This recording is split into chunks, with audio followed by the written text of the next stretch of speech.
तो बच्चों कैसे हैं आप सब? बहुत बहुत स्वागत है आपका आज की इस वीडियो में। आज का ये वीडियो क्लास 12th के बच्चों के लिए बहुत ज़्यादा खास होने वाला है, क्योंकि इस वीडियो में हम लोग देखने वाले हैं बच्चों क्लास 12th का जो आपका फिजिकल एजुकेशन का सब्जेक्ट है, हिंदी में बोले तो जो आपका शारीरिक शिक्षा का विषय है, इसका जो कल आपका बोर्ड एग्ज़ाम होने वाला है, यानी कि 18 फरवरी। जी हाँ बच्चों, 18 फरवरी 2026 को जो कल आपका पहला फिजिकल एजुकेशन का बोर्ड एग्ज़ाम होने वाला है, तो उसके लिए एक और इम्पॉर्टेंट सैंपल क्वेश्चन पेपर इस वीडियो में हम लोग देखने वाले हैं बच्चों। और ये हमारा 7वें सैंपल पेपर का वीडियो होने वाला है और सबसे ज़्यादा इम्पॉर्टेंट सैंपल पेपर का वीडियो है, क्योंकि इस सैंपल पेपर की वीडियो के अंदर ऐसे-ऐसे क्वेश्चंस मैं आपसे डिस्कस करूँगा बच्चों, जो कल के आपके बोर्ड एग्ज़ाम के अंदर आएँगे ही आएँगे। इससे बाहर तो क्या ही पूछ लेगा यार। मैं आपको बता रहा हूँ लिटरली जो क्वेश्चन मैं आपको करवाने वाला हूँ इस सैंपल पेपर की वीडियो में, इसी में से आप देख लीजिएगा बहुत सारे क्वेश्चंस आपके पेपर में एकदम सेम टू सेम छप करके आ जाएगा। कल जो आपका सीबीएसई बोर्ड का पेपर होने वाला है। ठीक है? ऐसा भी नहीं होगा कि भाषा शैली या लैंग्वेज कह लीजिए थोड़ा-सा चेंज कर दे क्वेश्चन का, ऐसा कुछ नहीं होने वाला है। सेम टू सेम क्वेश्चन आ जाएगा। मैं आपको अपने एक्सपीरियंस के बेस पर बता रहा हूँ। और पिछले 10 साल का आप पेपर उठा करके देख लीजिएगा सीबीएसई बोर्ड का, ठीक है? इसी तरह के क्वेश्चन आए हुए हैं, इससे अलग क्वेश्चन नहीं आता है आपके पेपर में, इतना आप मान करके चलिए, ठीक है? और मेरा भी टीचिंग का लगभग 10 सालों का एक्सपीरियंस है, तो उसके आधार पर मैं आपको बता रहा हूँ। और देखिए बच्चों, ये हमारा 7वें सैंपल पेपर का वीडियो है। इसके अलावा मेरे पास 5 सैंपल पेपर्स और है, ठीक है? जो विद सॉल्यूशन के साथ मैंने आपके लिए बना रखा है उसका पीडीएफ। अगर आप इस वीडियो पर 500 प्लस, ठीक है? एक मैं आपको टारगेट दे रहा हूँ, 500 से ज़्यादा अगर आप इस वीडियो पर कमेंट करते हैं, कि यस सर हमें यहाँ पर और पाँचों सैंपल पेपर की वीडियो बना करके दे दीजिए, तो मैं आपके लिए डेफ़िनेटली पाँचों सैंपल पेपर का वीडियो आज के आज अपलोड कर दूँगा, ठीक है? एक यूनिक सा कमेंट मैं आपको दे रहा हूँ, वो आपको करना है। क्या कमेंट करना है? नीड, ठीक है? NEED, नीड 5 प्लस SQP, ठीक है? या सिंपली नीड 5 SQP, ऐसा भी अगर आप कमेंट कर देते हैं, तो मैं आपको प्रॉमिस करता हूँ कि 5 सैंपल पेपर के वीडियो आज के आज अपलोड कर दूँगा। और बोनस और दे देता हूँ मैं आपको, इसके अलावा जो केस स्टडी वाले क्वेश्चंस होते हैं, उसके लिए एक अलग से वीडियो अपलोड कर दूँगा। एमसीक्यू की लाइव ले लूँगा, उसके अलावा जो वन शॉट की वीडियो होती है बच्चों, वो भी अपलोड करूँगा पार्ट 2। पार्ट 1 मैंने ऑलरेडी अपलोड कर रखा है, पार्ट 2 भी अपलोड कर दूँगा। तो इतना सारा चीज़ मैं आपको दे दूँगा। आप इस वीडियो पर 500 से ज़्यादा कमेंट कर दीजिए, ठीक है? अगेन कमेंट याद दिला देता हूँ मैं आपको। आपको कमेंट करना है बच्चों, नीड 5 SQP, ठीक है? या फिर 1700 लाइक्स कंप्लीट करवा दीजिएगा इस वीडियो पर। बहुत मेहनत लगता है बच्चों आपके लिए वीडियोस लाने के लिए, और ये तो हमारा पहला बोर्ड एग्जाम है बच्चों। इसके अलावा जो भी आपके बोर्ड एग्जाम होने हैं, चाहे आपका जियोग्राफी हो गया, painting, legal studies, psychology, English, tourism, home science, Hindi और economics, political science, history, sociology, Sanskrit, सभी के लिए यहाँ पर सैंपल पेपर इंपॉर्टेंट क्वेश्चंस की वीडियो आएगी। तो चिंता मत कीजिए, ये हमारा और आपका साथ जो है ये काफ़ी लंबा रहने वाला है अभी, ठीक है? तो इसी बात पर ठोको लाइक। ओके, तो चलिए हम अपनी वीडियो को शुरू करते हैं। तो क्लास 12th है, हमारा सब्जेक्ट है फिजिकल एजुकेशन। और फिजिकल एजुकेशन का जो आपका पेपर होगा कल बोर्ड एग्जाम, वो 3 घंटे का होगा। मैक्सिमम मार्क्स जो रहने वाले हैं वो 70 रहने वाले हैं, यानी कि 70 नंबर का आपका पेपर आएगा बच्चों। बहुत सारे बच्चे यहाँ पर ये बोल रहे थे कि सर हमारा पेपर कैसा आएगा, थोड़ा सा बता दीजिए। तो आपका बोर्ड का पेपर कुछ इस तरह से आएगा। एक सीरीज नंबर लिखा हुआ रहेगा बच्चों, और यहाँ पर आपको सेट 4 मिलेगा। वैसे अमूमन बोर्ड के जो पेपर आते हैं वो 4 सेट के अंदर आते हैं, 1, 2, 3 और 4 करके। लेकिन फिजिकल एजुकेशन की अगर मैं बात कर रहा हूँ, तो उसका एक ही सेट के अंदर पेपर आता है, सेट 4 करके, ठीक है? तो कंफ्यूज नहीं होना है आपको, केवल और केवल सेट 4 में ही आपको यहाँ पर फिजिकल एजुकेशन का पेपर देखने को मिलेगा बच्चों, ठीक है? नीचे आप देखेंगे तो रोल नंबर वगैरह लिखने के लिए दिया रहता है, और इसके नीचे चले तो कुछ इस तरह से आपका पेपर होता है। बाकी सामान्य निर्देश मैंने आपको बता ही रखा है कि आपके पेपर के अंदर 5 खंड यानी 5 सेक्शंस होने वाले हैं। 37 क्वेश्चंस यानी 37 क्वेश्चंस आपसे पूछे जाएंगे पेपर में। खंड ए जो रहेगा, सेक्शन ए, इसके अंदर 1 से 18 तक एक-एक नंबर के एमसीक्यू क्वेश्चंस पूछे जाएंगे, मतलब कि जो 4 ऑप्शन दे देता है और उसमें से सही ऑप्शन सिलेक्ट करके लिखना होता है, कुछ उस टाइप से। सेक्शन बी जो रहेगा उसके अंदर 2-2 नंबर के क्वेश्चन पूछे जाएंगे, इनका आंसर आपको 60 से 90 शब्दों में देना है। सेक्शन सी जो रहेगा इसके अंदर आपके 3-3 नंबर के क्वेश्चन पूछे जाएंगे, जिसका आंसर आपको 100 से 150 शब्दों में देना है। सेक्शन डी जो रहेगा आपका, इसके अंदर यहाँ पर आपका 4-4 नंबर के क्वेश्चन पूछे जाएंगे, केस स्टडी वाले, ठीक है। और ये ध्यान से करिएगा, इसको लेकर के अलग से मैं एक वीडियो भी अपलोड कर दूंगा बच्चों, चिंता बिल्कुल मत कीजिए। और जो लास्ट का सेक्शन रहेगा आपका सेक्शन नंबर ई, इसके अंदर 5-5 नंबर के क्वेश्चन पूछे जाएंगे, इसका आंसर आपको 200 से 300 शब्दों में देना है बच्चों। सेम यही चीज़ इंग्लिश मीडियम में आपका जनरल इंस्ट्रक्शंस करके रहता है, वीडियो को पॉज करके आप रीड कर सकते हैं। वैसे मैंने बाइलिंगुअल हिंदी और इंग्लिश दोनों में बता दिया बच्चों, ठीक है। तो आशा करता हूँ ये सारी चीज़ आपको समझ में आई होंगी। चलिए हम अपने वीडियो को शुरू करते हैं, और ये जो हमारा 7वां सैंपल पेपर है फिजिकल एजुकेशन का, इसको सॉल्व करते हैं बच्चों।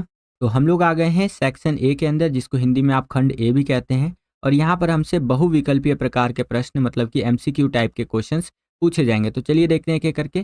पहला क्वेश्चन देखिए बच्चों, क्या पूछ रहा है हमसे कि दिए गए चित्र में टेस्ट की पहचान कीजिए। यहाँ पर एक चित्र हमें दे दिया है, ठीक है, और इस चित्र के अंदर ना एक टेस्ट परफॉर्म किया जा रहा है। तो हमें ये पहचानना है कि ये कौन सा टेस्ट यहाँ पर परफॉर्म किया जा रहा है इस चित्र के अंदर, ठीक है। तो ऑप्शन नंबर सी आपका करेक्ट हो जाएगा, हार्वर्ड स्टेप टेस्ट, ये आपका यहाँ पर परफॉर्म किया जा रहा है। सेम यही चीज़ इंग्लिश मीडियम में आपका इस तरह से रहेगा। यहाँ पर आप देख सकते हैं कि identify the test in the given picture. तो आपका हार्वर्ड स्टेप टेस्ट ये जो है ये किया जा रहा है। इसके बारे में ना मैं आपको डिटेल में भी बताऊंगा, ठीक है बच्चों। एक क्वेश्चन ये आता है पेपर के अंदर, बहुत बार पूछा गया है, बोर्ड एग्जाम के अंदर कई बार ये क्वेश्चन आ रखा है। आगे चले तो यहाँ पर दृष्टिबाधित छात्रों के लिए दे रखा है कि हार्वर्ड स्टेप टेस्ट को किस सन में विकसित किया गया। तो ये जो आपका स्टेप टेस्ट है बच्चों, इसको विकसित किया गया था 1943 के अंदर।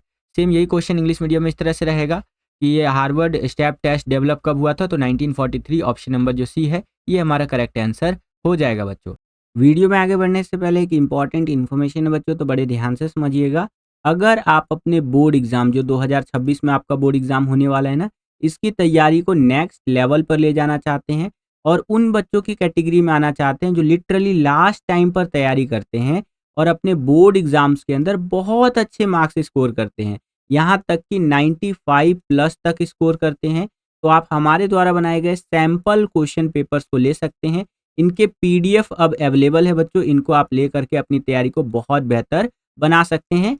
50% के डिस्काउंटेड रेट पर ये आपको सैंपल पेपर्स देखने को मिल जाएंगे। हजारों बच्चे यहाँ पर हमारी टीम को मैसेज कर रहे हैं, स्क्रीन पर जो ये व्हाट्सअप नंबर दिख रहा है इस पर, और यहाँ पर ये कॉन्टैक्ट करके बच्चे जो है सैंपल पेपर्स को ले रहे हैं और अपने एग्जाम की तैयारी को बहुत बेहतर बना रहे हैं, ठीक है। देखिए अभी आपका कल फिजिकल एजुकेशन का पेपर है, अगर अभी तक आपने तैयारी नहीं की है तो आप सैंपल पेपर ले सकते हैं, बहुत ज़्यादा आसान हो जाएगा तैयारी करना। इसके अलावा पॉलिटिकल साइंस की तैयारी के लिए यहाँ पर सैंपल पेपर ले सकते हैं, हिस्ट्री की तैयारी के लिए ले सकते हैं, हिंदी इलेक्टिव के लिए ले सकते हैं, यहाँ तक कि हमने इंग्लिश के लिए भी सैंपल पेपर बनाए हुए हैं। हर एक सब्जेक्ट के 15-15 सैंपल पेपर बन करके रेडी हो रखे हैं बच्चों, इनको आप ले सकते हैं। हजारों बच्चे ले रहे हैं, और ऐसा भी हो सकता है कि आपको 1 या 2 घंटे का टाइम लग सकता है सैंपल पेपर मिलने में, क्योंकि अगर आप हमारी टीम को मैसेज करेंगे ना तो 1 आध घंटा लग जाएगा। हो सकता है थोड़ा जल्दी भी मिल जाए, नहीं तो मैक्सिमम 1 से 2 घंटा तो लग ही जाता है कई बारी बच्चों को, क्योंकि इतने मैसेज आते हैं हमारे पास कि सर हमें दे दीजिए, हमें दे दीजिए। मतलब एकदम बहुत सारे बच्चे यहाँ पर मैसेज करते हैं कि सर दे दीजिए, प्लीज़ हमें जल्दी दे दीजिए सैंपल पेपर, क्योंकि उनको पता है इसकी वैल्यू क्या है। इस सैंपल पेपर्स के अंदर ऐसे ऐसे क्वेश्चन है जो हर बार के पेपर में रिपीट होकर के आ जाते हैं, सेम टू सेम छप करके आ जाते हैं, ठीक है। पिछले 10 सालों में जो मैंने पढ़ाया है, जो मेरे टीचिंग का एक्सपीरियंस रहा है, उसके बेसिस पर भी बहुत सारे क्वेश्चंस मैंने यहाँ पर ऐड किए हैं, ठीक है। तो आप जरूर इन सैंपल पेपर्स को लीजिए बच्चों, और अभी के टाइम पे तो 50% का डिस्काउंट भी चल रहा है, कभी भी ये डिस्काउंट ऑफर खत्म हो सकता है बच्चों, ठीक है।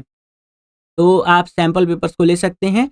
और अब मैं एक बहुत बड़ा ऐलान करने जा रहा हूँ, जो कि केवल और केवल 17 फरवरी, जी हाँ बच्चों, 17 फरवरी 2026 के लिए ही वैलिड होगा। यानी एक दिन का ये बड़ा ऐलान है आप सभी बच्चों के लिए, कि अगर आप 4 सब्जेक्ट का सैंपल पेपर एक साथ लेते हैं, जिसमें टोटल आपको कितना सैंपल पेपर मिलेगा, 60 सैंपल पेपर, ठीक है। तो एक सब्जेक्ट का बिल्कुल मिलेगा आपको फ्री में, ठीक है। अगर आप 4 सब्जेक्ट का एक साथ लेते हैं, जो कि अगेन डबल डिस्काउंट ऑफर पर मिल रहा है, 4 सब्जेक्ट का 549 रुपीज़ में मिल रहा है, जिसमें आपको 60 सैंपल पेपर मिलता था। तो आज अगर आप सैंपल पेपर्स लेते हैं तो 4 के साथ आपको एक बिल्कुल फ्री मिलेगा कॉम्बो ऑफर के तहत। और टोटल कितने सैंपल पेपर हो जाएंगे आपके पास? 5 सब्जेक्ट के टोटल हो जाएंगे बच्चों आपका 60, 70 और 5 75। ठीक है, 75 सैंपल पेपर, 75 सैंपल पेपर्स आपको मिल जाएगा केवल और केवल 549 रुपीज में। तो ये एक्सक्लूसिव ऑफर है, केवल आज के लिए वैलिड है। ठीक है, तो जाइए फटाफट से इसका फायदा उठाइए, सैंपल पेपर्स को लीजिए और अपने एग्जाम की तैयारी को नेक्स्ट लेवल पर लेकर के जाइए बच्चों। ठीक है, चलिए वीडियो में आगे बढ़ते हैं। दूसरा क्वेश्चन देखिए बच्चों, यहाँ पर क्या पूछ रहा है हमसे कि किसी भी खेल आयोजन के लिए खेल प्रतिभा को लंबे समय तक तैयार करना डेस कहलाता है। ठीक है, तो ये आपका प्रशिक्षण कहलाता है, यानी कि ट्रेनिंग कहलाता है बच्चों। ठीक है, सेम यही क्वेश्चन इंग्लिश मीडियम में इस तरह से रहेगा। यहाँ पर आप देख सकते हैं कि grooming of sports talent for any sporting event over a long period of time is called training. ठीक है, तो सी वाला ऑप्शन जो है ये आपका बिल्कुल करेक्ट आंसर हो जाएगा। आगे चलते हैं, थर्ड क्वेश्चन देखिए यहाँ पर क्या पूछ रहा है हमसे कि पुष्टि फिटनेस कार्यक्रमों को निरंतरता से करना क्या कहलाता है। ठीक है, तो जो आपका यहाँ पर पुष्टि या फिर कह लीजिए फिटनेस के कार्यक्रम होते हैं, अगर हम उसको निरंतरता से करते हैं तो ये हमारा कहलाता है बच्चों आपका प्रदर्शन। ठीक है, सी वाला ऑप्शन आपका करेक्ट आंसर हो जाएगा। इंग्लिश मीडियम में देखिए बच्चों यहाँ पर क्या है, यही क्वेश्चन कि what is it called to do fitness programme continuously, तो ये आपका यहाँ पर ऑप्शन नंबर जो सी है डेमोन्स्ट्रेशन, ये आपका करेक्ट आंसर हो जाएगा बच्चों। ठीक है, कई बार आपको हिंदी में क्वेश्चन समझना आए तो आप उसका एक बार इंग्लिश वर्जन जरूर देख लीजिएगा, क्योंकि हिंदी में क्या होता है बच्चों, पर्यायवाची शब्द दे देता है, तो कई बार बच्चे कंफ्यूज हो जाते हैं। ठीक है, या जानबूझ करके पर्यायवाची शब्द दिया जाता है कई बार, तो कि बच्चे कंफ्यूज हो ही जाए। लेकिन इंग्लिश मीडियम में आपको स्ट्रेट फॉरवर्ड क्वेश्चन पूछा रहता है और इजीली आप वहां से कैच कर लेंगे कि पूछ क्या रहा है मेरे से यहाँ पर। ठीक है, चलिए चौथा क्वेश्चन देखिए यहाँ पर क्या कह रहा है कि निम्नलिखित में से कौन सी स्थिति में सबसे अधिक स्थिरता होगी। ठीक है, इंग्लिश मीडियम में ये क्वेश्चन इस तरह से रहेगा कि विच of the following situation will have the highest stability, तो किसके अंदर सबसे ज़्यादा यहाँ पर स्टेबिलिटी हमें देखने को मिलेगा बच्चों, तो वो देखने को मिलेगा एक गोल्फर का जो स्टांस होता है, इसके अंदर सबसे ज़्यादा हमें स्टेबिलिटी देखने को मिलेगा, स्थिरता देखने को मिलेगा। इंग्लिश मीडियम में भी आप यहाँ पर देख सकते हैं। और वीडियो अगर आपको पसंद आ रहा है बच्चों तो वीडियो को लाइक करते चलिए, जितना ज़्यादा वीडियो को आप लाइक करते हैं उतना ज़्यादा हमारा मोटिवेशन बढ़ता है और वीडियोस को बनाने के लिए। ठीक है बच्चों, चलिए पांचवा क्वेश्चन देखिए यहाँ पर क्या है कि निम्नलिखित कथनों पर विचार कीजिए, तो चलिए जी विचार कर लेते हैं। कथन नंबर 1 क्या कह रहा है बच्चों कि आइसो काइनेटिक व्यायाम, आइसो जो कि समान और स्काइनेटिक गति इन व्यायामों को सन 1968 में जे पेरिन ने बनाया था। ठीक है जी, इन व्यायामों को विशिष्ट निर्मित मशीनों के द्वारा किया गया। ठीक है जी, और इन व्यायामों के द्वारा मांसपेशियों की शक्ति विकसित होती है। ओके, एंड लास्ट में कह रहा है कि ज़्यादातर जल क्रीड़ा खेल, स्केटिंग, रस्सी पर चढ़ना चलाना आदि में यह व्यायाम दिखाई पड़ते हैं। ठीक है, तो ये 4 स्टेटमेंट यहाँ पर बोले गए हैं और चारों ही सही है बच्चों। ठीक है, तो इस हिसाब से हमारा करेक्ट ऑप्शन क्या हो जाएगा, तो ऑप्शन नंबर जो सी है फर्स्ट, सेकंड, थर्ड, फोर्थ, ये हमारा करेक्ट आंसर हो जाएगा बच्चों। ठीक है, सेम यही क्वेश्चन इंग्लिश मीडियम में इस तरह से रहेगा, यहाँ पर आप देख सकते हैं, और जो आपका यहाँ पर सी वाला ऑप्शन है ये करेक्ट आंसर हो जाएगा। आगे चलते हैं, अगला क्वेश्चन देखिए, छठा क्वेश्चन जो कि हमारा मिलान करने वाला है, तो चलिए यहाँ पर मिलान कर देते हैं। अगर मिलान करने की बात करें तो पहला हो जाएगा गोल कंधे, तो गोल कंधों का हो जाएगा हमारे यहाँ पर ये मुद्रा विकृति। ठीक है, नेक्स्ट है प्रथम रजोरोध, रजोधर्म सॉरी।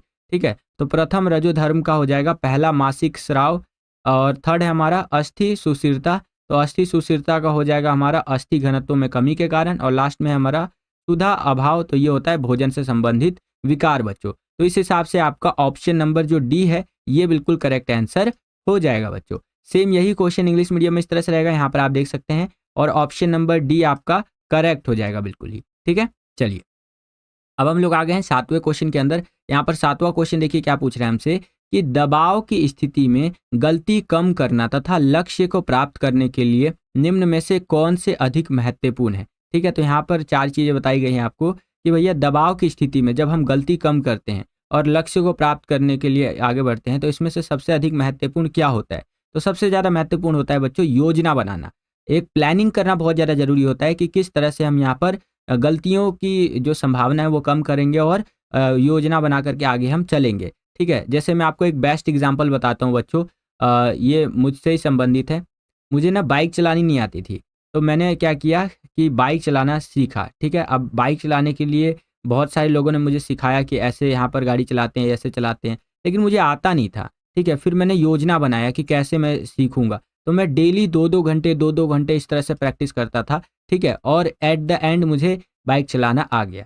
ठीक है, तो जो मैंने योजना बनाया था कि भाई डेली मैं यहाँ पर 2 घंटे प्रैक्टिस करूंगा, तो उस योजना के अंतर्गत मैंने अपने लक्ष्य को प्राप्त कर लिया बिना किसी गलती को किए हुए। वहीं अगर मान लीजिए कि मैं आज यहाँ पर संडे को बाइक चला रहा हूँ, फिर अगले संडे को फिर बाइक चलाना सीखूंगा, तो यहाँ पर मेरा 1 हफ्ते का गैप हो गया, जिससे क्या होता है कि जिससे हम यहाँ पर अपने लक्ष्य को जल्दी प्राप्त नहीं कर पाते हैं और गलतियां बहुत हो जाती हैं हमसे, समझ रहे हैं। तो जब भी हम योजना बनाए तो उसमें कंटिन्यूटी का भी हमें ध्यान रखना चाहिए।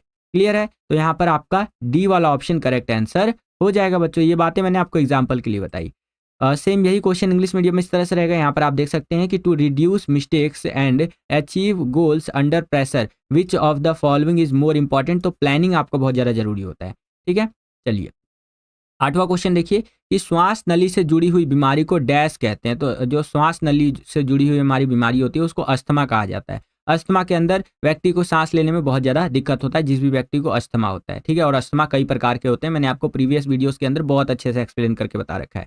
सेम यही क्वेश्चन इंग्लिश मीडियम में इस तरह से रहेगा कि the disease related to respiratory tract is called asthma. ठीक है, तो 8वें का आपका डी ऑप्शन करेक्ट आंसर हो जाएगा बच्चों। आगे चलते हैं। 9वां क्वेश्चन देखिए कि निम्नलिखित में वृद्धावस्था में शरीर कौन सा क्रियात्मक परिवर्तन नहीं होता है। ठीक है, या निम्न में से जो वृद्धावस्था जब हमारी आती है, जब हम बूढ़े होने लग जाते हैं, तो उसमें शरीर में कौन सा क्रियात्मक परिवर्तन यहाँ पर नहीं आता है। तो लचक में वृद्धि नहीं होती है, जो हमारी फ्लेक्सिबिलिटी होती है ना, वो नहीं बढ़ता है। ये चीज़ यहाँ पर गलत है। ठीक है, तो इस हिसाब से ऑप्शन नंबर जो सी है ये करेक्ट आंसर हो जाएगा बच्चों। सेम यही क्वेश्चन इंग्लिश मीडियम में इस तरह से रहेगा। यहाँ पर आप देख सकते हैं कि विच of the following functional changes does not occur in the body during the old age. तो आपका इंक्रीज्ड फ्लेक्सिबिलिटी, सी ऑप्शन आपका करेक्ट आंसर हो जाएगा बच्चों। आगे चलते हैं। अब हम लोग आ गए हैं 10वें क्वेश्चन के अंदर, जो कि हमारा अभिकथन और कारण के ऊपर आधारित रहने वाला है। यहाँ पर अभिकथन देखिए हमें क्या कह रहा है कि खेलों में महिलाओं की भागीदारी उन्हें फिट रहने में मदद करती है और बीमारियों की कुछ संभावना को कम करती है। बिल्कुल सही बात यहाँ कह रहा है। कारण क्या कह रहा है कि खेलों में भाग लेने वाली महिलाओं के लिए ये शारीरिक लाभ, ये लाभ महिलाओं के लिए उतने ही सही है जितने कि उनके पुरुष समकक्षों के लिए। ठीक है, तो ये बात भी यहाँ पर सही कह रहा है कि नहीं। दोनों चीज़ यहाँ पर सही कही जा रही है, तो इस हिसाब से आपका ए वाला ऑप्शन करेक्ट हो जाएगा कि ए और आर दोनों सही है, यानी कि अभिकथन और कारण दोनों सही है, और जो कारण है वो अभिकथन की सही व्याख्या करता है बच्चों। ठीक है, सेम यही क्वेश्चन इंग्लिश मीडियम में इस तरह से रहेगा। यहाँ पर आप देख सकते हैं, और ऑप्शन नंबर जो ए है ये आपका करेक्ट आंसर हो जाएगा। आगे चलते हैं। 11वां क्वेश्चन देखिए, ये क्वेश्चन काफ़ी इंपॉर्टेंट है बच्चों। ठीक है, और एक बेसिक सा क्वेश्चन है जो हर बच्चे को पता होना चाहिए। ठीक है, और मैं आपसे उम्मीद करता हूँ कि आपको भी इसका आंसर पता होगा। आप मुझे कमेंट करके बताएंगे इसका आंसर। ठीक है, और सारे बच्चे फटाफट से मुझे इसका आंसर कमेंट करके बताएंगे कि बीएमआई की किस श्रेणी में स्वस्थ वजन आता है। यानी कि अगर मैं नॉर्मल वेट की बात करूं कि हाँ भैया इस आदमी का जो वेट है वो नॉर्मल है, तो वो किस कैटेगरी में आएगा। 18.5 किलोग्राम, 18.5 से लेके 24.9 किलोग्राम, ठीक है, या 25.9 से लेके 29.9, या फिर 30.0 से लेके 34.0। तो आप मुझे बताएंगे इसका करेक्ट आंसर। जो भी बच्चा सबसे पहले कमेंट करके बताएगा उसके कमेंट को यहाँ पर मैं पिन कर दूंगा। ठीक है, ये किलोग्राम छोड़िए, आप सिर्फ ये बताइए मुझे कि कौन सा इसमें से सही रहेगा। ये कौन सा जो नंबर्स दिए गए ना यहाँ पर ये बिल्कुल करेक्ट है। ठीक है, आप मुझे कमेंट करके बताइएगा कि सर, ऐसे कमेंट कीजिएगा, सर क्वेश्चन नंबर 11 का यहाँ पर ए या फिर बी सी डी, जो भी आपको सही लगता है आप कमेंट करिए। जो भी बच्चा सबसे पहले कमेंट करेगा और करेक्ट आंसर कमेंट करेगा उसके कमेंट को मैं यहाँ पर हार्ट का निशान दे दूंगा। ठीक है, चलिए यही क्वेश्चन इंग्लिश मीडियम में इस तरह से रहेगा। Healthy weight fall in which BMI category. तो करेक्ट आंसर आप मुझे कमेंट करके बताइएगा बच्चों। ठीक है, चलिए आगे चलते हैं। 12वां क्वेश्चन देखिए कि जटिल कार्बोहाइड्रेट पॉलीसेकेराइड्स प्रमुख क्या है, इसके अंदर प्रमुख क्या होता है। तो पॉलीसेकेराइड्स के अंदर जो प्रमुख होता है बच्चों वो होता है ग्लाइकोजन व सेल्यूलोज। ठीक है, ये होता क्या है जटिल कार्बोहाइड्रेट, इसको भी समझ लीजिए। देखिए कार्बोहाइड्रेट के बारे में समझिए। सबसे पहले कार्बोहाइड्रेट हमारी शरीर को ऊर्जा प्रदान करने वाला होता है। ठीक है, एक महत्वपूर्ण पदार्थ जो हम खाने के माध्यम से अपने शरीर के अंदर लेते हैं। कार्बोहाइड्रेट दो प्रकार का होता है, एक होता है साधारण शर्करा कार्बोहाइड्रेट, ठीक है, और एक होता है हमारा जटिल कार्बोहाइड्रेट जिसे कॉम्प्लेक्स यहाँ पर कार्बोहाइड्रेट कहते हैं। इसे हम पॉलीसेकेराइड्स के नाम से भी जानते हैं। ठीक है, और इसका प्रमुख क्या है, तो इसका प्रमुख है बच्चों ग्लाइकोजन व सेल्यूलोज, ये प्रमुख होता है इसके अंदर। ठीक है, सेम यही क्वेश्चन इंग्लिश मीडियम में इस तरह से रहेगा। यहाँ पर आप देख सकते हैं कॉम्प्लेक्स कार्बोहाइड्रेट यानी कि polysaccharides, what is the main one, तो आपका ग्लाइकोजन एंड सेल्यूलोज ये मेन हो जाएगा। ठीक है, तो आपका जो डी ऑप्शन है ये बिल्कुल करेक्ट आंसर हो जाएगा बच्चों। आगे चलते हैं, 13वां क्वेश्चन देखिए यहाँ पर क्या है बच्चों कि वसा में घुलनशील विटामिन नहीं है। तो वसा के अंदर घुलनशील विटामिन कौन सा नहीं होता है बच्चों, तो वो आप मुझे बताइए कमेंट करके। ये आपका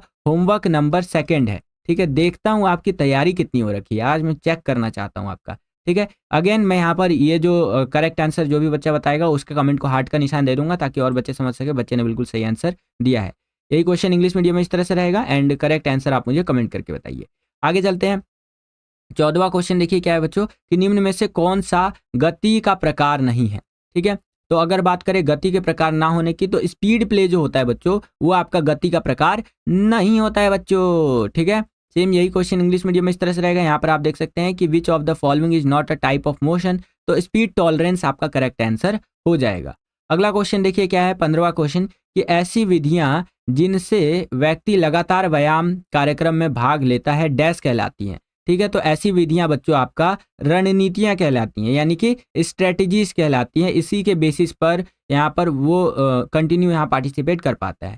ठीक है बच्चों, चलिए अब हम लोग आ गए हैं 16वें क्वेश्चन के अंदर। यहाँ पर देखिए क्या है, महिलाओं में ऑस्टियोपोरोसिस होने का क्या कारण है। तो महिलाओं के अंदर जो ऑस्टियोपोरोसिस होता है बच्चों इसका मुख्य कारण होता है हार्मोन संबंधित परिवर्तन, तीव्र व्यायाम, कम कैलोरी और कम कैलोरी और कार्बोहाइड्रेट का ग्रहण करना। तो उपरोक्त सभी आपका करेक्ट आंसर हो जाएगा। यही क्वेश्चन इंग्लिश मीडियम में इस तरह से रहेगा और ऑल ऑफ द अबव आपका करेक्ट हो जाएगा। आगे चलते हैं, 17वां क्वेश्चन देखिए बच्चों यहाँ पर क्या पूछ रहा है हमसे कि विशेष आवश्यकता वाले बच्चों के लिए शारीरिक गतिविधियों से शारीरिक स्वास्थ्य सुधार होता है। ठीक है, तो यहाँ पर आपका हो जाएगा सी वाला कि हृदय को मजबूत बनाते हैं ये और अस्थियां मजबूत होती हैं इससे। ठीक है, अगर हम विशेष आवश्यकता वाले बच्चों का फिजिकल एक्टिविटी करवाते हैं तो ये चीज़ें होता है, तो ए और बी दोनों सही हो जाएगा। ठीक है, यही क्वेश्चन इंग्लिश मीडियम में इस तरह से रहेगा कि physical activities improve physical health for children with special needs. तो आपका हार्ट टू स्ट्रॉन्ग मेकिंग मतलब हार्ट को ये स्ट्रॉन्ग करता है एंड बॉन्स को इस तरह से ये करता है। तो ए और बी आपका यहाँ पर करेक्ट आंसर हो जाएगा बच्चों। आगे चलते हैं, अब हम लोग आ गए हैं 18वें क्वेश्चन के अंदर जो कि हमारा मिलान वाला क्वेश्चन रहेगा। तो इसको देख लेते हैं बच्चों। यहाँ पर जो हमें मिलान करना है वो कुछ इस प्रकार से करना है। पहला है रगड़। तो रगड़ की अगर मैं बात करूं तो ये हो जाएगा कोमल उत्तक की चोटें। ठीक है, अगर कहीं रगड़ खा जाता है ठीक है तो इससे कोमल उत्तक की चोटें हो सकती हैं। उसके अगला है बच्चों हमारे यहाँ पर कच्चा अस्थिभंग। तो इसका हो जाएगा अस्थि की चोट। थर्ड है कंधे के जोड़ का विस्थापन। तो ये क्या हो जाएगा बच्चों आपका, ये हो जाएगा जोड़ की चोट। और लास्ट में हमारा पुष्टि में कमी। तो ये हो जाएगा खेल का कारण। ठीक है, तो इस हिसाब से 18वें का आपका ऑप्शन नंबर जो सी है ये करेक्ट आंसर हो जाएगा बच्चों। ओके, यही क्वेश्चन इंग्लिश मीडियम में इस तरह से रहेगा और सी वाला जो ऑप्शन है ये आपका करेक्ट आंसर हो जाएगा। और यहाँ पर हमारा सेक्शन ए जो होता है बच्चों वो कंप्लीट हो जाता है। तो अब हम लोग आ गए हैं सेक्शन बी के अंदर, जिसे हिंदी में आप खंड बी भी कहते हैं। और यहाँ पर हमसे जो 2-2 नंबर वाले क्वेश्चंस होते हैं यानी कि 2 मार्क्स के क्वेश्चंस होते हैं वो पूछे जाएंगे, जिसका आंसर हमें 60 to 90 वर्ड्स के अंदर देना है। ठीक है, तो बड़े ध्यान से समझिएगा इन क्वेश्चंस को। यहाँ पर देखिए सेक्शन बी का पहला क्वेश्चन और इस क्वेश्चन पेपर का 19वां क्वेश्चन क्या पूछ रहा है हमसे कि स्वास्थ्य भार को या स्वास्थ्य भार को परिभाषित कीजिए तथा स्वास्थ्य भार का गणना सूत्र भी दीजिए। ठीक है, तो ध्यान से समझिएगा। स्वास्थ्य भार का तात्पर्य व्यक्ति के उस भार से है जिस पर वह बिना किसी बीमारी के भय से स्वस्थ जीवन व्यतीत कर सकते हैं। ठीक है, यानी एक व्यक्ति का जितना वेट होना चाहिए उतना वेट अगर उसका है तो वो उसका स्वास्थ्य भार कहलाएगा। ठीक है, ये 18 से 25 बीएमआई के बीच होता है। देखिए अभी मैंने आपसे क्वेश्चन पूछा था, होमवर्क भी दिया था हिंट के तौर पर और यहाँ पर आपको आंसर मिल ही गया। ठीक है, ये जो स्वास्थ्य भार होता है बच्चों ये 18 से 25 बीएमआई के बीच में होता है। बीएमआई गणना सूत्र, मैं गुणना सूत्र कह रहा हूँ, माफी चाहूंगा, गणना सूत्र होता है जिससे कि हम एक व्यक्ति का जो आइडल वेट होना चाहिए वो निकाल सकते हैं। तो कैसे निकालेंगे, बीएमआई गणना सूत्र बराबर शरीर का भार, ठीक है, केजीएम, और यहाँ पर शरीर की लंबाई मीटर में। ठीक है, और ये दो, इस तरह से हम यहाँ पर उसका जो नॉर्मल वेट होना चाहिए वो निकाल सकते हैं। और एक हाइट टू वेट चार्ट भी होता है बच्चों, उसके थ्रू भी यहाँ पर हम देख सकते हैं कि कितना हाइट के अकॉर्डिंग वेट वगैरह होना चाहिए। सेम यही क्वेश्चन इंग्लिश मीडियम में इस तरह से रहेगा। यहाँ पर आप देख सकते हैं defined healthy weight and also give the calculation formula for healthy weight, ठीक है। तो हेल्दी वेट यहाँ पर वो वेट होता है जिसके थ्रू यहाँ पर एक पर्सन हेल्दी लाइफ जो है वो स्पेंड कर सकता है विदाउट एनी डिजीज़ के। और ये 18 टू 25 के BMI के बीच में रहता है। और इसका कैलकुलेशन का फॉर्मूला सिंपल सा है, बॉडी वेट kgm, ठीक है, and body height in metres and 2, ये हमारा इसका फॉर्मूला रहेगा, ठीक है बच्चों। चलिए अब हम लोग आ गए हैं 20वें क्वेश्चन के अंदर। यहाँ पर देखिए क्या कह रहा है कि मैक्रो साइकिल को परिभाषित कीजिए, ठीक है। तो मैक्रो साइकिल क्या होता है? एक मैक्रो साइकिल एक वार्षिक योजना 52 सप्ताह से अधिक होता है जो वर्ष की लक्ष्य प्रतियोगिता के लिए चरम पर पहुंचने की दिशा में काम करता है, ठीक है। यानी कि वर्ष की जो लक्ष्य प्रतियोगिता है, एक कंपटीशन है, उसके एकदम चरम पर, टॉप पर पहुंचने के लिए ये काम करता है। और मैक्रो साइकिल में 3 चरण होते हैं, तैयारी, प्रतिस्पर्धी और ज्ञान स्थानांतरण। ये 3 यहाँ पर चरण, 3 स्टेप्स होते हैं बच्चों, ठीक है। किसके अंदर? मैक्रो साइकिल के अंदर। ओके, सेम यही क्वेश्चन इंग्लिश मीडियम में इस तरह से रहेगा, define macro cycle, and answer आपको कुछ इस प्रकार से लिखना है बच्चों। आगे चलते हैं। अब हम लोग आ गए हैं 21वें क्वेश्चन के अंदर। 21वां क्वेश्चन देखिए बच्चों, यहाँ पर हमसे क्या पूछ रहा है कि स्थायी संतुलन की व्याख्या कीजिए। तो स्थायी संतुलन के बारे में बड़े ध्यान से समझिएगा। क्या है कि यदि कोई व्यक्ति या वस्तु विस्थापित होने के बाद गुरुत्व केंद्र को स्थिर कर लेता है या अपनी पूर्व स्थिति में आ जाता है तो उसे स्थायी संतुलन कहते हैं, ठीक है। ये स्थायी संतुलन की डेफिनेशन है बच्चों, कि कोई भी व्यक्ति या वस्तु विस्थापित होने के बाद अपने गुरुत्व केंद्र में मतलब गुरुत्व केंद्र को स्थिर कर लेता है या फिर पूर्व स्थिति में आ जाता है तो वो स्थायी संतुलन हो जाएगा। जैसे मान लीजिए कि आप गिर रहे हैं इस तरह से और अचानक से आपने बैलेंस कर लिया, तो क्या हुआ? ये एक स्थायी संतुलन हो गया, ठीक है। ये एक जस्ट छोटा सा एग्जांपल मैंने दिया। आप इस तरह से बहुत सारी चीजें आप लिख सकते हैं। स्थायी संतुलन का शूटिंग, जिम्नास्टिक में, हैंडस्टैंड आदि में अधिक महत्व होता है। जैसे कि ओलंपिक्स गेम्स जो होते हैं वहाँ पर शूटिंग का भी कंपटीशन होता है, तो वहाँ पर जो संतुलन है, ठीक है, स्थायी संतुलन यानी कि स्टेबिलिटी वगैरह बहुत ज़्यादा मैटर करता है, तभी वहाँ पर निशाना अच्छे से लग पाएगा। आगे देखिए बताया गया है, जिस व्यक्ति या वस्तु का आधार बड़ा होता है और गुरुत्व केंद्र नीचे होता है उनका स्थायी संतुलन अधिक होता है। जिसका भी आधार, जिसका बेस जो होगा वो बड़ा होगा, ठीक है, उसका यहाँ पर ये स्टेबिलिटी भी ज़्यादा होगा। जिसका बेस छोटा होगा यानी कि आधार छोटा होगा, उसका स्टेबिलिटी भी कम होगा। आगे देखिए, पानी का जहाज स्थिरता के साथ समुद्र में खड़ा रहता है क्योंकि उसका आधार भारी एवं चौड़ा होता है तथा गुरुत्व केंद्र नीचे होता है। तो एक जो पानी का जहाज होता है बच्चों, वो इजीली आप देखते होंगे कि पानी के अंदर खड़ा रहता है। क्यों? क्योंकि उसका जो नीचे वाला हिस्सा होता है वो काफ़ी एक तो बड़ा होता है, चौड़ा होता है, और उसका गुरुत्व केंद्र पानी के अंदर होता है यानी नीचे की तरफ होता है, समझ रहे हैं? इसीलिए वो स्टेबली यहाँ पर खड़ा रहता है। क्लियर है? चलिए, सेम यही क्वेश्चन इंग्लिश मीडियम में इस तरह से रहेगा। यहाँ पर आप देख सकते हैं इस तरह से, एंड आंसर आपको इस तरह से लिखते हुए चलना है बच्चों। ओके, चलिए 22वां क्वेश्चन देखिए। यहाँ पर 22वां क्वेश्चन हमसे क्या पूछ रहा है कि पैरालंपिक में वर्गीकरण का क्या भूमिका है, बताइए। तो देखिए पैरालंपिक्स के बारे में समझिए, इसका वर्गीकरण की भूमिका के बारे में। IPC अंतर्राष्ट्रीय पैरालंपिक समिति के अनुसार वर्गीकरण प्रक्रिया की 2 मुख्य भूमिकाएं हैं। पहला, यह निर्धारित करता है कि पैरालंपिक गेमों में भाग लेने के लिए कौन पात्र है और कौन नहीं है, यानी कि इन गेम्स के अंदर कौन पार्टिसिपेट कर सकता है और कौन पार्टिसिपेट नहीं कर सकता है, ठीक है। दूसरा, प्रतियोगिता के उद्देश्य से खिलाड़ियों को समूह बनाना। पात्रता न्यूनतम जो सो कि एक हानि है जो किसी गतिविधि में भाग लेने के लिए खिलाड़ियों की क्षमता को सीमित करती है और खिलाड़ियों में विकलांगता स्थायी रूप से होनी चाहिए। तो इस तरह से कुछ बातें यहाँ पर आपको बता रहा है बच्चों। सेम यही क्वेश्चन इंग्लिश मीडियम में इस तरह से रहेगा। यहाँ पर आप देख सकते हैं पैरालंपिक्स से रिलेटेड है कि what is the role of classification in Paralympics, and answer आपको इस प्रकार से लिखते हुए चलना है बच्चों। चलिए अब हम लोग आ गए हैं 23वें क्वेश्चन के अंदर। 23वां क्वेश्चन देखिए क्या कह रहा है कि लीग टूर्नामेंट में विजेता के निर्णय करने की विधि में कैनेडियन पद्धति तथा ब्रिटिश पद्धति का वर्णन कीजिए। देखिए ध्यान से समझिएगा, अभी तक हमने लीग टूर्नामेंट के बारे में समझा था, अब यहाँ पर हमसे क्वेश्चन थोड़ा सा ना टफ पूछ लिया है। क्वेश्चन क्या पूछा है कि लीग टूर्नामेंट में विजेता के निर्णय करने की विधि में जो कैनेडियन पद्धति होता है तथा ब्रिटिश पद्धति होता है उसके बारे में आपको बताना है कि भैया जो विनर निकाला जाएगा तो कैनेडियन मेथड से कैसे निकाला जाएगा और ब्रिटिश मेथड से कैसे निकाला जाएगा। तो सबसे पहले समझिए कैनेडियन मेथड जो होगा उससे हम कैसे निकालेंगे। प्रत्येक जीत या ड्रॉ या हार के लिए अंक दिए जाते हैं। जो टीम के अधिकांश अंक लेती है, जो भी टीम ज़्यादा अंक लेगी यानी ज़्यादा मार्क्स लेगी, उस टीम को विजेता घोषित यहाँ पर किया जाता है। विजेता 2 अंक और ड्रॉ -1 अंक, हानि बराबर 0, इस तरह से यहाँ पर निकलता है।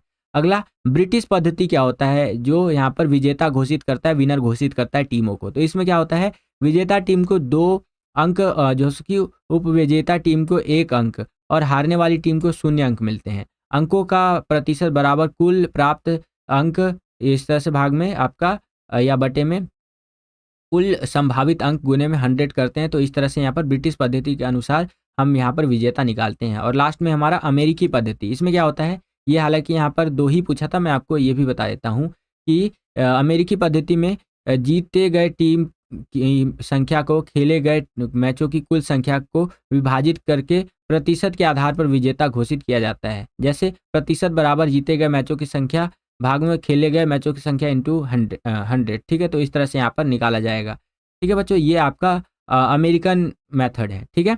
यही आपका इंग्लिश मीडियम में इस तरह से रहेगा। यहाँ पर आप देख सकते हैं कि the method of deciding the winner in the league tournament is Canadian and describe the Indian system and British system. तो इंडियन का भी बोला है, वैसे यहाँ पर इंडियन तो आपको पता ही होगा, बाकी आप यहाँ पर देख ही सकते हैं इस तरह से, ठीक है। चलिए अब हम लोग आ गए हैं 24वें क्वेश्चन के अंदर। और 24वां क्वेश्चन यहाँ पर देखिए क्या कह रहा है हमसे कि किन्हीं 4 हड्डियों की चोटों का नाम तथा उनका वर्णन कीजिए, ठीक है। इंग्लिश मीडियम में ये क्वेश्चन कुछ इस तरह से रहेगा। यहाँ पर आप देख सकते हैं कि name and describe any 4 bone injuries, ठीक है। तो बोन इंजुरीज की अगर हम बात करें तो इस तरह से लिखेंगे कि हड्डी की चोटों का नाम। कच्चा अस्थि भंग, इसमें क्या होता है कि हड्डियों के नरम होने के कारण बचपन में ये होता है, ठीक है। अगला बहुखंड अस्थिभंग, जिसके अंदर हड्डियां जो होती हैं वो कई सारे टुकड़ों में टूट जाती हैं, ठीक है। इसमें क्या होता है, ये 2 से अधिक टुकड़ों में टूट जाती हैं, ये बहुखंड होगा, नाम से ही पता चल रहा है बहुखंड, यानी कि बहुत सारे टुकड़ों में हड्डी टूट जाना। अगला है अनुप्रस्थ अस्थिभंग, इसमें समकोण में टूट जाती हैं हड्डियां। अगला है तिरछा अस्थिभंग, ठीक है, जिसमें विकर्ण में टूटी हुई हड्डियां हमें देखने को मिलती है। फिर आता है पचंडी अस्थिभंग, इसमें हड्डियां टूटने के पश्चात उनके सिरे एक दूसरे में यहाँ पर धस जाते हैं, ये पचंडी अस्थिभंग होता है, ठीक है। और सेम यही क्वेश्चन इंग्लिश मीडियम में इस तरह से रहेगा, name and describe any 4 bone injuries and answer आपको इस प्रकार से लिखते हुए चलना है। प्रीवियस सैंपल पेपर की वीडियो के अंदर मैंने आपको चित्र भी दिखाया था इसका, ठीक है बच्चों। इसके आगे अगर हम चले तो हमारा आ जाता है सेक्शन नंबर सी, जिसको हम लोग करेंगे इसी सैंपल पेपर के पार्ट 2 वाली वीडियो में। इस वीडियो के लिए इतना ही बच्चों। तो बस बच्चों यही था आज का ये वीडियो। आशा करता हूँ आपको ये वीडियो पसंद आया होगा। अगर आपको ये वीडियो पसंद आया तो कर दीजिए ज़्यादा से ज़्यादा लाइक। जितना ज़्यादा वीडियो को आप लाइक करते हैं उतना ज़्यादा हमारा मोटिवेशन बढ़ता है इसी तरह की वीडियोस को बनाने के लिए। चैनल पर अगर आप नए आ गए हैं, विद्यालय स्टडी पॉइंट को अभी तक आपने सब्सक्राइब नहीं किया है तो सब्सक्राइब कर लीजिए। इसी प्रकार की वीडियोस हम आपके लिए लेकर के आते रहते हैं। जैसे ही आप चैनल को सब्सक्राइब करेंगे, बगल में आपको बेल का, घंटा कुछ भी कह सकते हो, उसका आइकन देखने को मिलेगा। उसको प्रेस करके ऑल पे क्लिक कर दीजिएगा, जिससे कि जो भी हमने यहाँ वीडियो अपलोड करे उसका नोटिफिकेशन सबसे पहले आपके फ़ोन पर आ जाया करे और आपकी जो तैयारी है एग्जाम्स के लिए वो और भी बेहतर से बेहतर तरीके से हो सके। अगर आप अपनी एग्जाम की तैयारी को नेक्स्ट लेवल पर ले जाना चाहते हैं तो स्क्रीन पर दिख रहे व्हाट्सएप नंबर पे आप कांटेक्ट कर सकते हैं और एक स्पेशल ऑफर के तहत सैंपल पेपर को लेकर के तैयारी बहुत बेहतर बना सकते हैं। जैसे कि आपको पता है केवल 1 दिन के लिए हम एक स्पेशल ऑफर लेकर के आए हैं कि अगर आप 4 सब्जेक्ट का सैंपल पेपर एक साथ लेते हैं कॉम्बो ऑफर के तहत तो 1 सब्जेक्ट का मिलेगा बिल्कुल आपको फ्री में, ठीक है। ये केवल 1 दिन के लिए ऑफर है, याद रखिएगा। और 549 रुपीज़ में आपको ये सैंपल पेपर्स मिलेंगे। मैं आपको भी दिखा भी देता हूँ।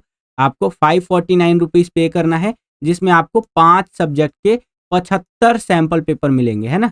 549 में पहले 4 आता था, आज के लिए 5 मिलेगा, 1 फ्री में मिलेगा आपको, ठीक है। तो इस वीडियो के लिए इतना ही, मिलता हूँ आपसे अगली वीडियो में। तब तक के लिए खुश रहिए, खुश रखिए सभी को। जय हिंद, वंदे मातरम।